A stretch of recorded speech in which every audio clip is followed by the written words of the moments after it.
الرجیم بسم اللہ الرحمن الرحیم یا ایہا الذین آمنوا ان تتقوا اللہ یجعل لکم فرقانا ویکفر عنکم سیئاتکم ویغفر لکم واللہ ذو الفضل العظیم۔ اللہ پاک نے ارشاد فرمایا، اے ایمان والو، اگر تم اللہ تعالیٰ سے ڈرتے رہو گے ہر وقت اور ہر جگہ پر تو خدا تعالیٰ تمہیں فرقان بنا دے گا۔ فرقان کا مطلب ہے فرق کرنے والا، یعنی فیصلہ کرنے والا، حق و باطل میں، جھوٹ اور سچ میں، کفر اور اسلام میں فرق کرنے والا، یعنی اللہ تعالیٰ تمہیں فیصلہ کرنے کی قوت اور طاقت عطا فرمائے گا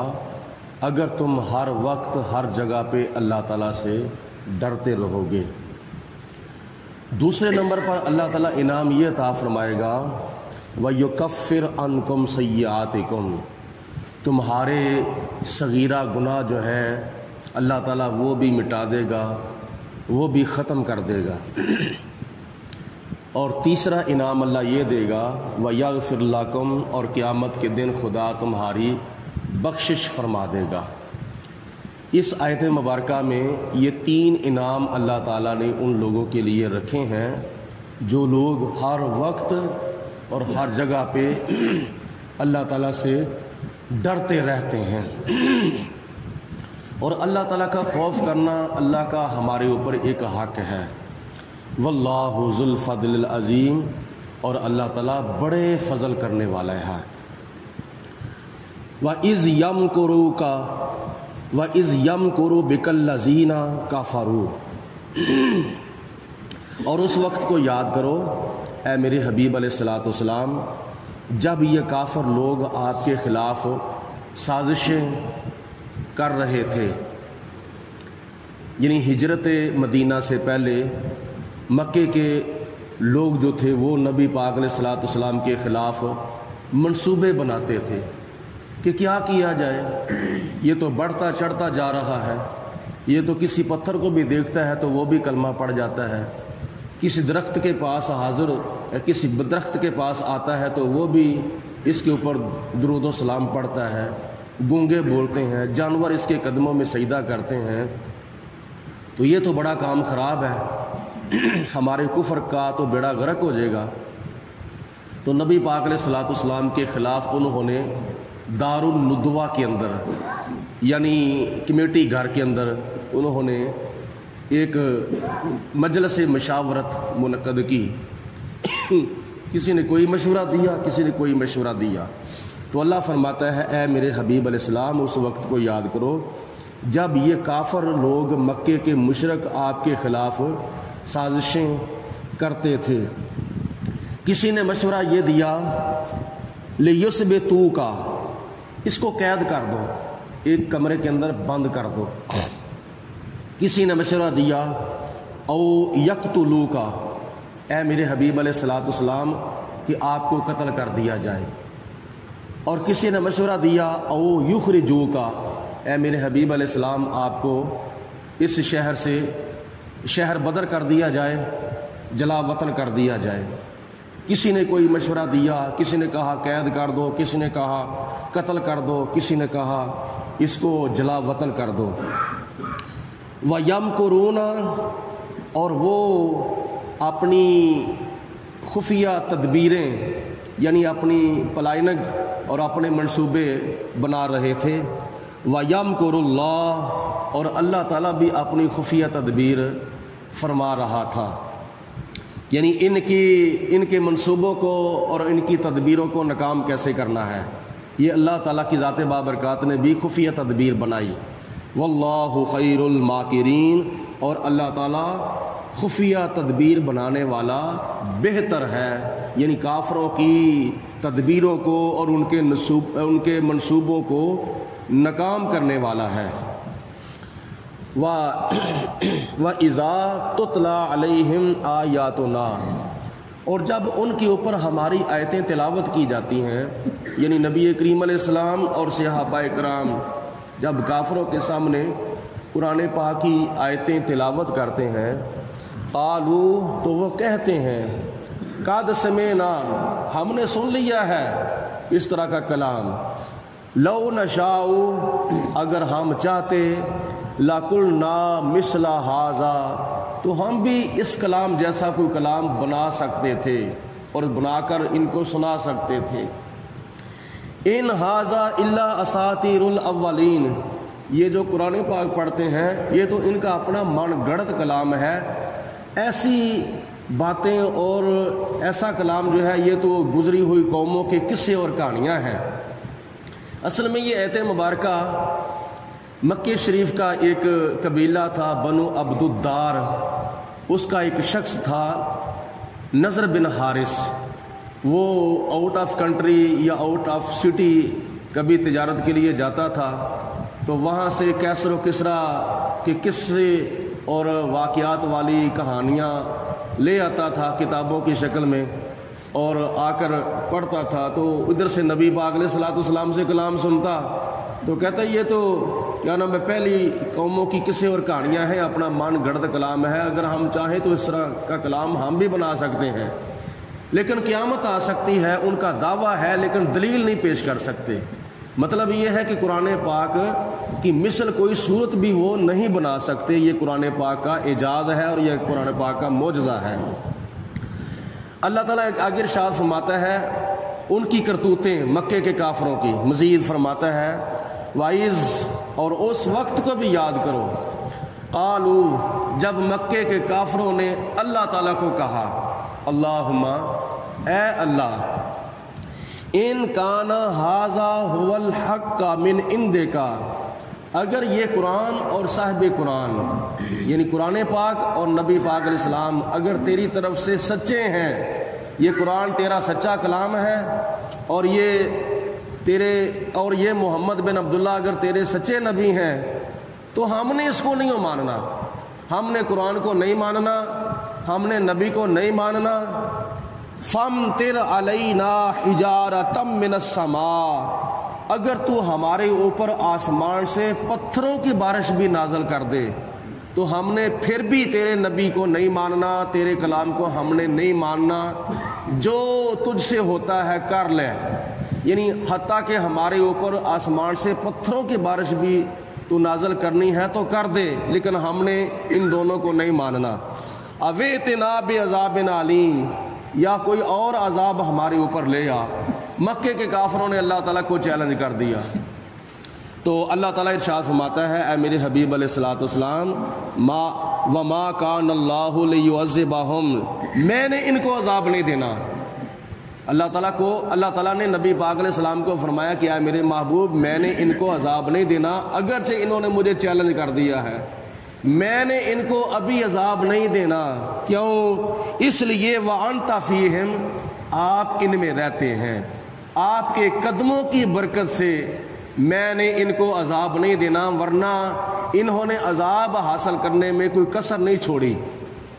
تو میں اگر ان کو کچھ نہیں کہتا تو آپ کے قدموں کی برکت سے ان کو کچھ نہیں کہتا۔ اس کا مطلب یہ کہ جتنی دیر تک اللہ کے نبی قوم کے اندر موجود ہوتے ہیں اللہ تعالیٰ عذاب نہیں بھیجتا۔ اور یہ بھی یاد رکھیں ایک ہوتا ہے کفر اور ایک ہوتا ہے ظلم۔ اللہ کی ذات بابرکات کو کفر جو ہے پھر بھی کسی حد تک برداشت ہے، یعنی اللہ تعالیٰ عذاب جو ہے وہ بھیجتا ہے تو کفر کی وجہ سے نہیں بھیجتا ہے تو ظلم کی وجہ سے بھیجتا ہے۔ اگر ظلم اور ظلم کی انتہا ہو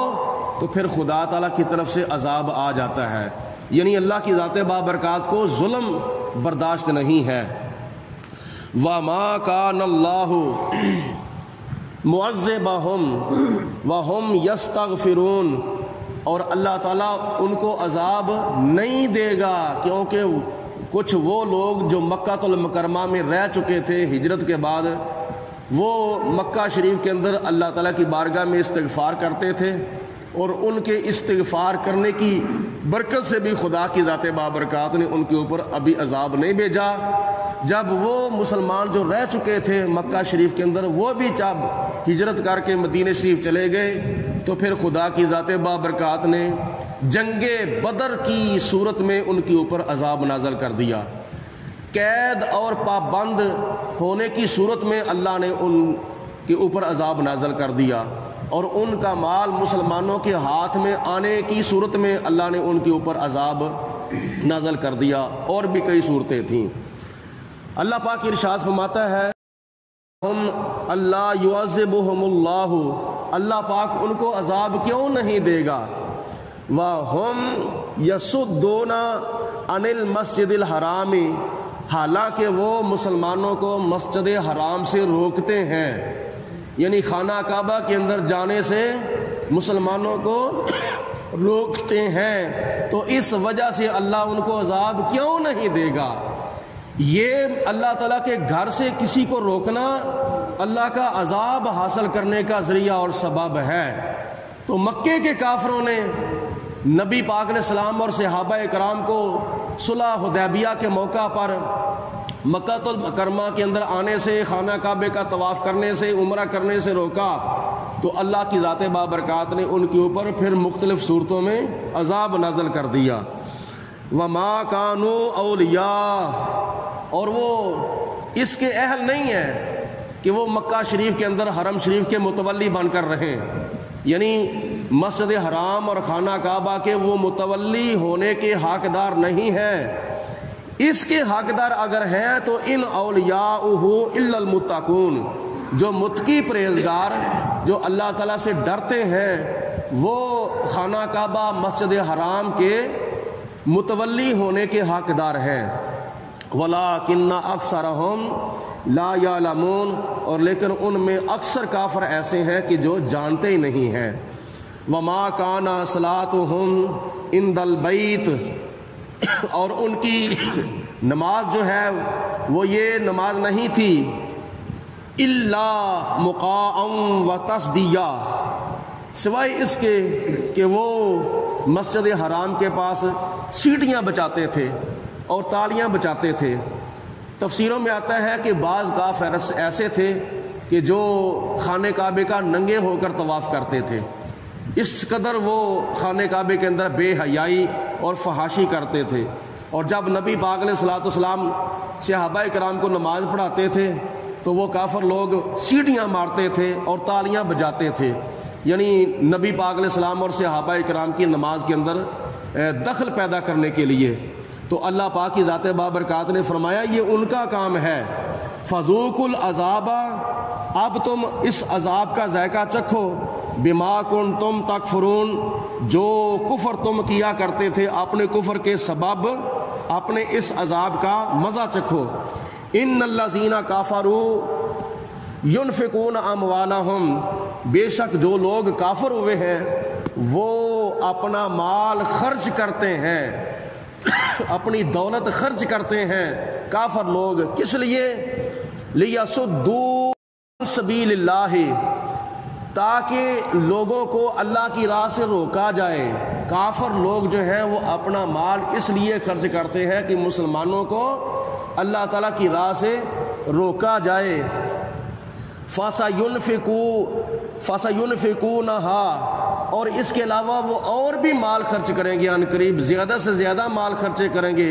مسلمانوں کو دین سے دور کرنے کے لیے، مسلمانوں کو دین سے دور کرنے کے لیے کافر اپنا مال اور اپنی دولتیں خرچ کریں گے۔ تو موجودہ دور کے اندر تم دیکھ لو اپنی آنکھوں سے کہ کس قدر مسلمانوں کو دین سے دور جو ہے وہ کیا جا رہا ہے۔ یہ ساری کی ساری پلاننگ اور سازشیں یہ کافروں کی ہیں اسلام کے خلاف۔ ثم تکون علیہم حسرتن، پھر یہ ان کے لیے پچھتاوا ہوگا، ثم یغلبون، پھر وہ مغلوب ہو جائیں گے۔ یہ اللہ تعالیٰ کی ذات بابرکات نے پہلے ہی کئی مقامات پر ارشاد فرما دیا تھا کہ اے ایمان والو، یہود و نصارہ کو اپنا دوست نہ بناؤ، وہ تمہارا ایمان ضائع کرنے میں کوئی کسر نہیں چھوڑیں گے۔ والذین کفروا، اور جو لوگ کافر ہو گئے ہیں، الی جہنم یحشرون، وہ جہنم کی طرف جمع کیے جائیں گے۔ لیمیز اللہ الخبیث من الطیب، اللہ تعالیٰ تو یہی چاہتا ہے، اللہ کا فیصلہ تو یہی ہے کہ ناپاک کو پاک سے الگ کیا جائے اور پلید کو پاک سے الگ کیا جائے، یعنی مسلمان کو کافروں سے الگ کیا جائے۔ وَيَجْعَلَ الْخَبِيثَ بَعْضَهُ عَلَى بَعْضٍ، اور اللہ تعالیٰ برے لوگوں کو یعنی کافروں کو اور خبیثوں کو ایک دوسرے کے اوپر رکھے گا جہنم کے اندر۔ فَيَرْكُمَهُ جَمِيعًا، پھر ان کا ایک ڈھیر لگا دے گا۔ جہنم سے داخل کرنے سے پہلے خدا تعالیٰ کافروں کا ڈھیر لگا دے گا۔ فَيَجْعَلَهُ فِي جَهَنَّمَ، پھر ان کو جہنم کے اندر اللہ تعالیٰ کیا نام ہے ڈھیر اٹھا کر جہنم کے اندر ان کو پھینک دے گا۔ اولئک هم الخاسرون، یہ لوگ وہ ہیں کہ جو خسارہ پانے والے ہیں، نقصان اٹھانے والے ہیں۔ دنیا کے اندر تو وہ بڑا فائدہ حاصل کرنے کا دعویٰ کرتے ہیں، لیکن آخرت کے اندر ان کے لیے نقصان کے سوا کچھ بھی نہیں ہے، اور وہ نقصان کیا ہے؟ اللہ پاک ان کو جہنم کے اندر داخل کرے گا۔ اور مسلمان جو ہے دنیا کے اندر امتحانوں اور آزمائشوں کے اندر جو وقت گزارتا ہے، اس کے لیے آخرت میں کیا ہے؟ اللہ پاک مسلمانوں کو قیامت کے دن جنت میں داخل فرمائے گا۔ اللہ رب العالمین کی ذات بابرکات ہمیں ان آیات بینات کو پڑھ کے سن کے زیادہ سے زیادہ سبق اور عبرت حاصل کرنے کی توفیق عطا فرمائے، اپنے دین ایمان کی حفاظت کرنے کی توفیق عطا فرمائے۔